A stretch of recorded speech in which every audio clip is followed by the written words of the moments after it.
मैं एक बार फिर मानवेंद्र विक्रम सिंह श्री विश्वनाथ इंटर कॉलेज कलान सुल्तानपुर के प्रांगण में आप लोगों का स्वागत करता हूं।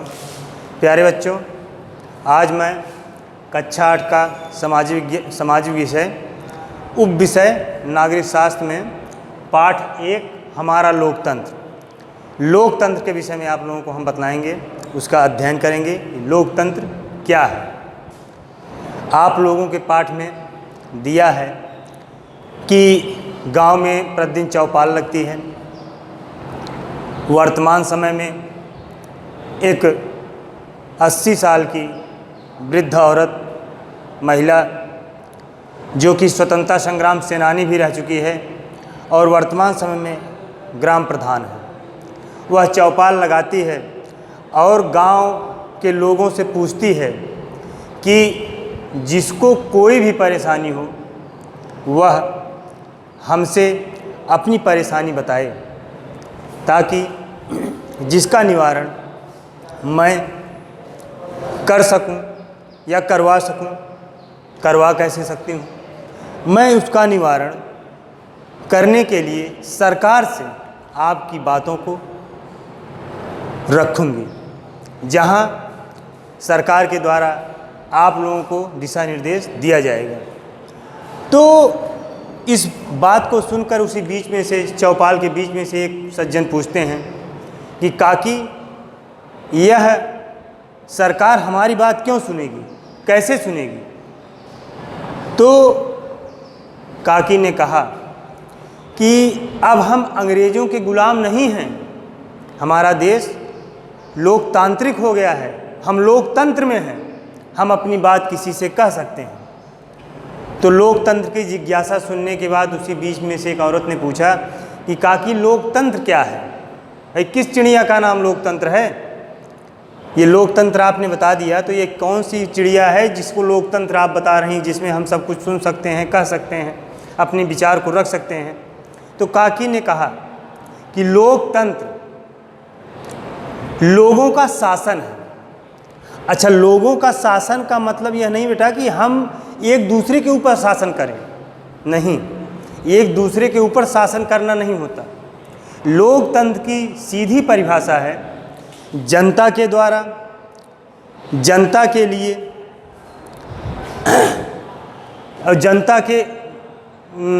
और लोगों का लोगों के लिए, लोगों के द्वारा शासन, अर्थात जनता का शासन होगा और जनता के द्वारा होगा और जनता के लिए होगा। अब ये जनता के लिए होगा कैसे? जो चुनाव होते हैं या जो हमारा अब जैसे गांव की चौपाल लगी है, अब जो वृद्ध महिला हैं जो स्वतंत्रता संग्राम सेनानी रह चुकी हैं, उनको लोगों ने ग्राम प्रधान चुना। ग्राम प्रधान क्यों चुना? क्योंकि लगा होगा कि हमारे बीच की प्रतिनिधि जो हैं, ये महिला जो हैं, काफ़ी बुद्धिजीवी हैं, स्वतंत्रता संग्राम सेनानी भी रह चुकी हैं, ये सब कुछ देख चुकी हैं कि अंग्रेज़ हमारे ऊपर कैसे शासन किए थे। तो उसी प्रकार उनको चुन लिया गया, लोगों ने उनको ग्राम प्रधान चुना। तो वही चीज़ है कि लोगों का लोगों के द्वारा लोगों के लिए शासन, अर्थात जनता का जनता के द्वारा जनता के लिए शासन ही लोकतंत्र है। इसके बाद है आपका स्वतंत्र एवं निष्पक्ष चुनाव। आप जानते होंगे कि हम स्वतंत्र हैं, चुनाव में सहभागिता होती है।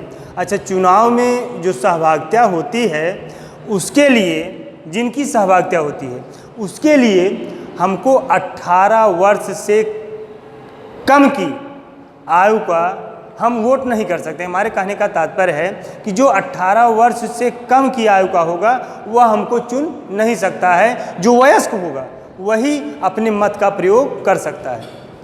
किसी प्रतिनिधि को चुनने के लिए, अब प्रतिनिधि कैसे चुनेंगे? भाई, आप जानते होंगे, आपका गांव है, आपका घर है, तो घर, जैसे आप मान लो, बहुत छोटा सा उदाहरण है, आप घर का मुखिया चुनते हो या घर का मुखिया होता है, तो घर का मुखिया जो होता है, क्या उसी को ऐसे बना दिया जाता है? नहीं। चाहे जिसको मुखिया बना दिया गया, नहीं। जो घर का जिम्मेदार होता है, समझदार होता है, जो लोगों के विषय में सोच सकता है, सबकी भावनाओं को समझ सकता है, सबकी परेशानियों को देख सकता है, उसको घर का मुखिया बना दिया जाता है।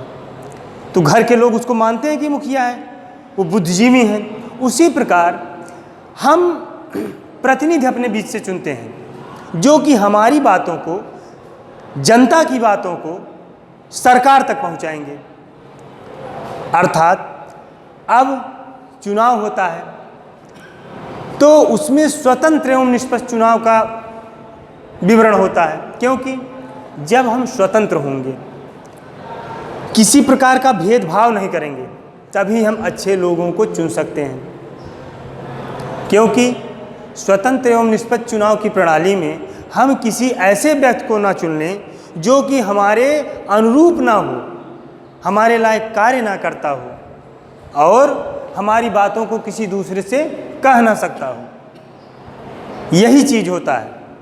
तो इसलिए इसमें ये निर्णय लिया गया कि किसी के ऊपर कोई दबाव नहीं रहेगा, लोग अपने मत का प्रयोग स्वतंत्र रूप से कर सकते हैं, निष्पक्षतापूर्ण कर सकते हैं। यही है स्वतंत्र एवं निष्पक्ष चुनाव प्रणाली।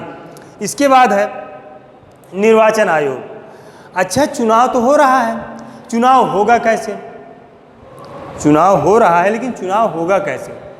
उसके लिए निर्वाचन आयोग की व्यवस्था की गई। निर्वाचन आयोग बनाया गया जिसमें एक निर्वाचन अधिकारी होता है जो कि पूरा निर्वाचन क्षेत्र जहाँ जहाँ चुनाव होंगे वहाँ के लिए वह पूरी व्यवस्था करता है। अब व्यवस्था क्या करेगा?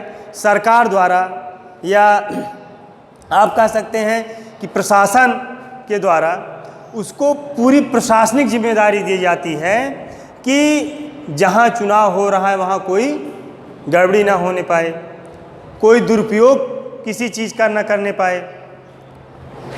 इसलिए निर्वाचन आयोग के द्वारा एक ऐसी व्यवस्था बनाई गई कि लोग चुनेंगे कैसे? भाई एक सिंबल होना चाहिए ना। हम चुनाव में हम खड़े हो गए या आप खड़े हो गए तो हम ऐसे जाके खड़े हो गए नहीं, उसके लिए हमको निर्वाचन आयोग के द्वारा एक सिंबल मिलेगा, एक निशान मिलेगा। उसके बाद वह निशान हमारे नाम पे होगा। फिर उसका चुनाव होता है। जब वोटिंग जहाँ होगी, जहाँ मत पड़ेगा, वह सिंबल वहाँ जाएगा। तो पहले क्या होता था, बैलेट पेपर का प्रयोग किया जाता था। बैलेट पेपर एक माने पेपर जैसा होता था लंबा, उस पर अनेक प्रकार के निशान बने होते हैं। जैसे आज अपने यहाँ कई पार्टियां हैं ना, समाजवादी पार्टी है, भारतीय जनता पार्टी है, कांग्रेस पार्टी है, बहुजन समाज पार्टी है, जनता दल है, ठीक। तो अन्य प्रकार की बहुत सी पार्टियां हैं। तो इसमें क्या होता है, उनके सब सिंबल बने होते हैं। आप लोग जानते हैं कि भारतीय जनता पार्टी का चुनाव निशान क्या है? कमल का फूल है। तो आप जान गए कि भारतीय जनता पार्टी का चुनाव निशान कमल का फूल है। तो कांग्रेस का चुनाव निशान पंजा है, या बहुजन समाज पार्टी का हाथी है, अन्य प्रकार से समाजवादी पार्टी की साइकिल है। इस प्रकार आप लोग देख सकते हैं सभी पार्टियां जो हैं उनका एक चुनाव निशान है। ये निर्वाचन आयोग की व्यवस्था है, नहीं तो आप पहचान कैसे पाएंगे कि किस पार्टी का है? तो इसलिए ये व्यवस्था बनाई गई। अब पहले तो बैलेट पेपर होता था, तो बैलेट पेपर में क्या होता था कि उसमें बहुत सी गड़बड़ियाँ हो जाती थी, जिससे हम भाई उसको मोड़ के डालें तो उससे जो है मत जो है गड़बड़ हो जाते थे, रिजेक्ट हो जाते थे, जिसका कोई उपयोग नहीं होता था। इसलिए आज निर्वाचन आयोग के द्वारा और अच्छी व्यवस्था बनाई गई जो है electronic voting machine. Electronic voting machine क्या है? अब यह कंप्यूटरीकृत मशीन है जिसमें सभी सिंबल बने होते हैं और एक जगह रख दिया जाता है। आप जाते हो, वहाँ बटन दबाते हो, आपका वोट पड़ जाता है। इसमें न कोई स्याही लगना है, न कहीं कुछ लगना है। उसके बाद एक दिन में गणना भी हो जाती है, एक दिन 2 दिन में समाप्त हो जाता है। तो ये एक सरल प्रक्रिया हो जाती है चुनाव आयोग के द्वारा। और चुनाव आयोग के द्वारा ही एक प्रक्रिया ये जो बनाई गई कि वह स्वतंत्र और निष्पक्ष चुनाव प्रणाली इसीलिए बनाई गई कि कोई आपके ऊपर दबाव न डाल सके।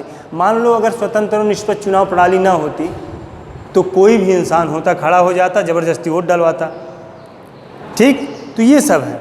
और इसके बाद इसमें है इसके बाद चुनाव आयोग के द्वारा मतदाता सूची तैयार करवाई जाती है, कितने मतदाताओं का नाम है। फिर चुनाव की प्रक्रिया जो प्रारंभ करवाता है, भाई जो प्रतिनिधि खड़ा होता है उसकी नामावली होती है, उसकी नामावली नाम दर्ज कराया जाता है, वह जाके पर्चा भरता है, तब जाके वो चुनाव प्रक्रिया में शामिल हो पाता है कि मैं इस पार्टी से हूँ या मैं निर्दल हूँ, चाहे जैसे हो। तो ये प्रक्रिया इसमें होती है। इसके बाद होती है स्वतंत्र न्यायपालिका। स्वतंत्र कहने का मतलब ये है कि लोकतंत्र में है ये। निर्वाचन आयोग की व्यवस्था, आप लोकतंत्र पढ़ रहे हो तो निर्वाचन आयोग की व्यवस्था लोकतंत्र में है। जहाँ लोकतंत्र होगा वहीं निर्वाचन की व्यवस्था होगी, चुनाव करने की व्यवस्था होगी, चुनने की व्यवस्था होगी। इसके बाद है आपका स्वतंत्र न्यायपालिका। स्वतंत्र न्यायपालिका लोकतंत्र में क्यों महत्वपूर्ण है?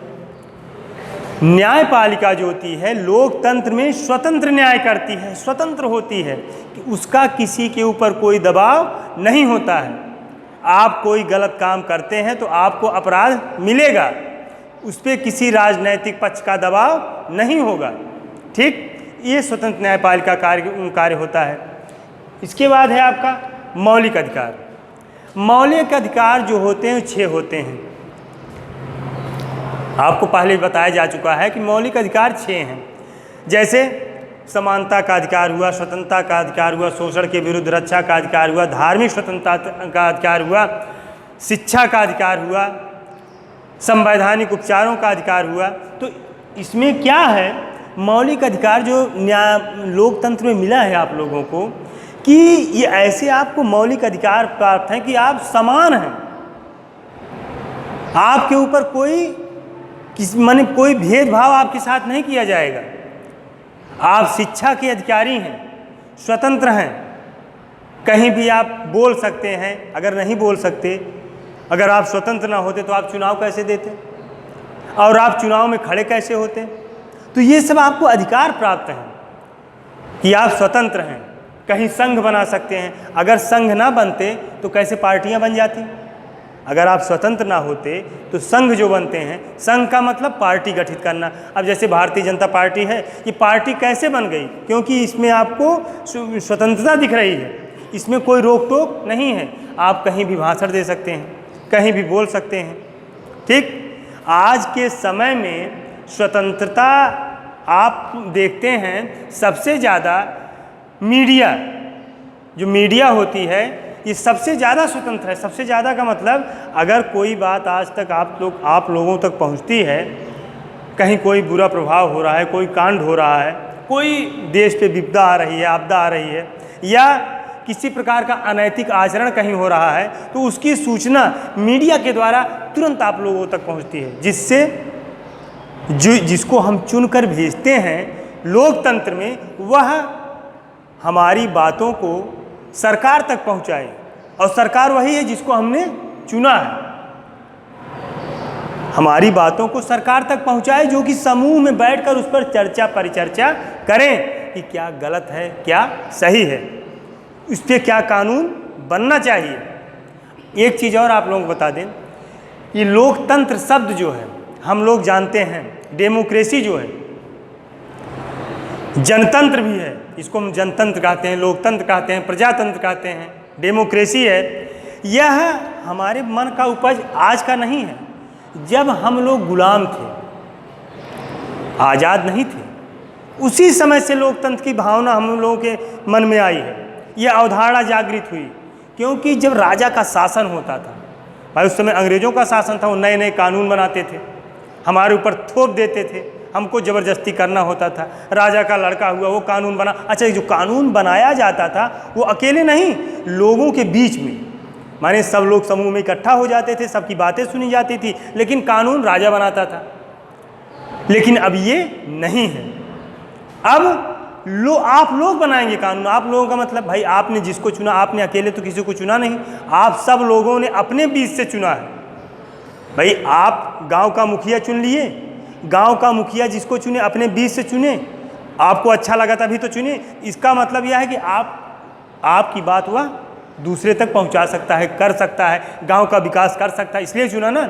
वही चीज़ है कि उसी समय ये विचार आया कि नहीं, देश तो आज़ाद हो गया, लेकिन यहाँ जो पहली प्रथा थी राजतंत्र वाली, राजतंत्र का मतलब जो राजा का शासन होता था, कि राजा हो गया, अब उसका पुत्र होगा तो चाहे जैसे तानाशाही करेगा हमारे ऊपर, चाहे जो कानून लाद देगा हमको मानना पड़ेगा।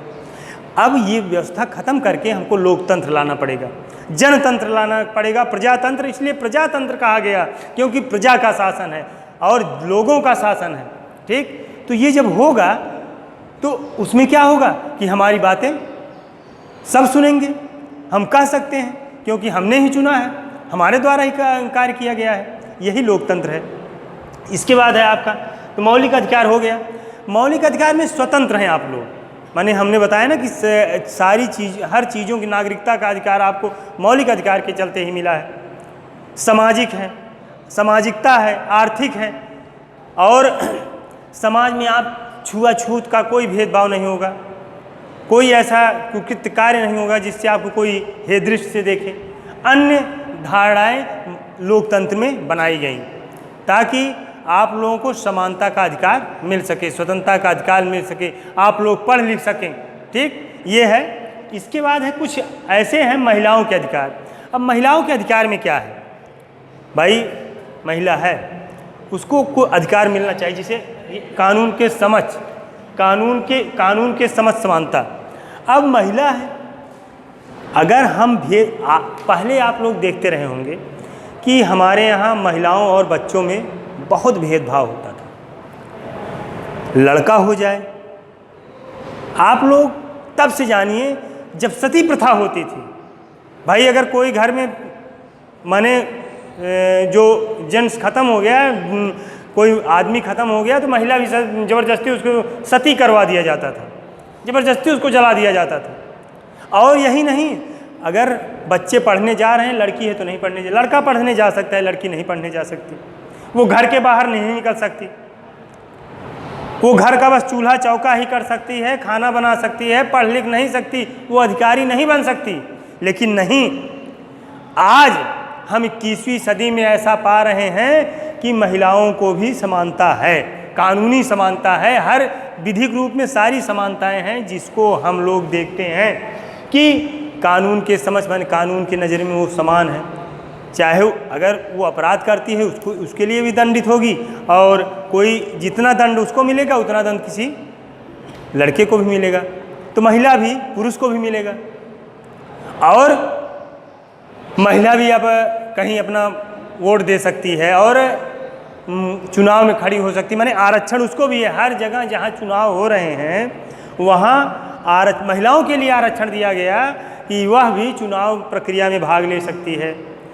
शिक्षा में सर्वोपरि आगे हैं, आज महिलाएं शिक्षा में सर्वोपरि आगे हैं, सर्वोपरि हैं, क्योंकि उनको ये अधिकार दिया गया कि नहीं, आप पढ़ सकती हैं और आप अधिकारी बन सकती हैं, आप भी सुनीता विलियम्स हो सकती हैं।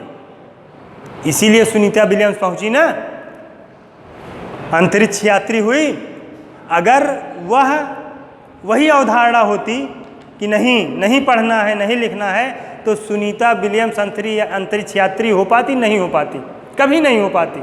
लेकिन महिलाओं को भी समानता का दर्जा दिया गया, आरक्षण दिया गया, उनको उनके प्रति कोई भेदभाव न किया जाए, क्योंकि वो बराबर हैं, जैसे पुरुष हैं वैसे महिला हैं। और यही कारण है कि आज महिलाएं देश में सबसे आगे हैं, 60% महिलाएं देश में सबसे आगे हैं, ये कारण है।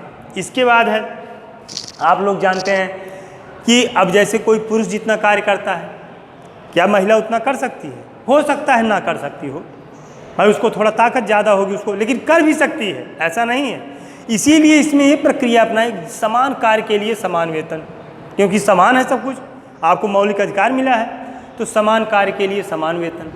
जब आप समान कार्य करेंगे, चाहे वो पुरुष हो चाहे महिला हो, सबका वेतन समान होगा, जो समान कार्य होगा। ठीक, ये चीज़ हुआ। इसके बाद है आपका महिलाओं के कार्य के लिए उपयुक्त और मानवीय वातावरण, स्वास्थ्य सुविधाएं। जहाँ कार्य करती हूँ महिलाएं, उनको ऐसा वातावरण दिया जाए कि उनका मन जो है वहाँ लगे, उनके साथ कोई भेदभाव ना हो, कोई अनैतिक व्यवहार ना हो। और स्वास्थ्य सुविधा, प्रसूति आदि के विषय में उनको स्वास्थ्य की सुविधा दी जाएगी। महिला काम कर रही है, वहाँ अगर कोई ऐसी परेशानी आती है तो कंपनी के द्वारा या जिस फर्म में काम कर रही वहाँ के द्वारा स्वास्थ्य सुविधा उत्पन्न कराया जाए, इत्यादि अनेक प्रकार की महिलाओं के लिए सुविधाएं दी गई। और सबसे मुख्य चीज़ है, आज हम लोग सब कुछ कर रहे हैं, जान रहे हैं, लेकिन यह चीज़ नहीं समझ रहे हैं कि लोग जिसमें दिया है लोकतंत्र का भविष्य, कुछ चुनौतियाँ। इसमें क्या है कि हम लोगों का चुनाव करते हैं। भविष्य में जो चुनौतियां हैं, भविष्य की चुनौतियां हैं, लोकतंत्र का भविष्य, इसका मतलब है कि लोकतंत्र खतरे में है। क्यों है? कारण क्या है?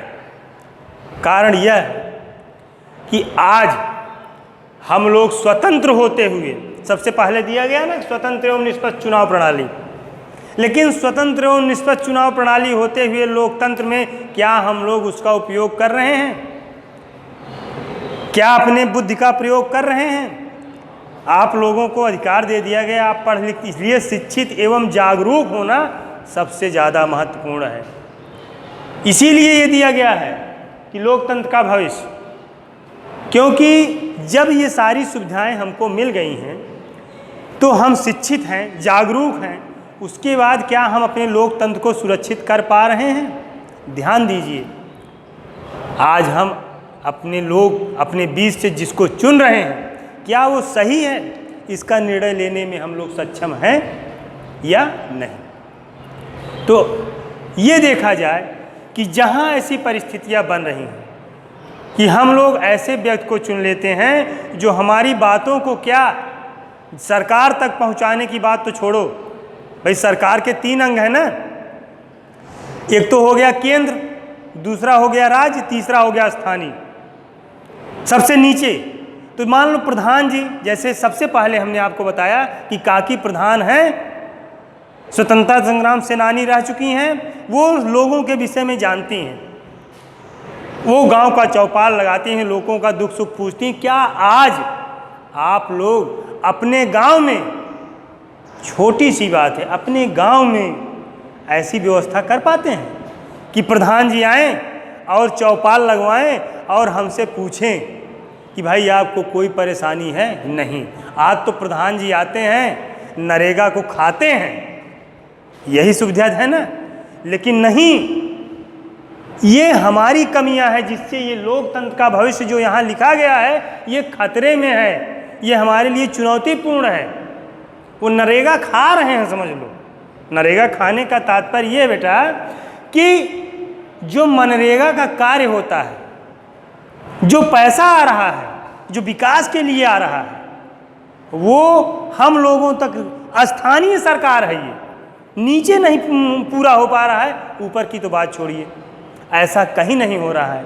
पता लगा 10 मर्डर करके महानुभाव आ गए, उनको हम अपना नेता बना लिए, तो क्या आज अपेक्षा कर रहे हैं कि वो हमारा सुनेंगे? आप तो डर के मारे उनके सामने जाएंगे भी नहीं।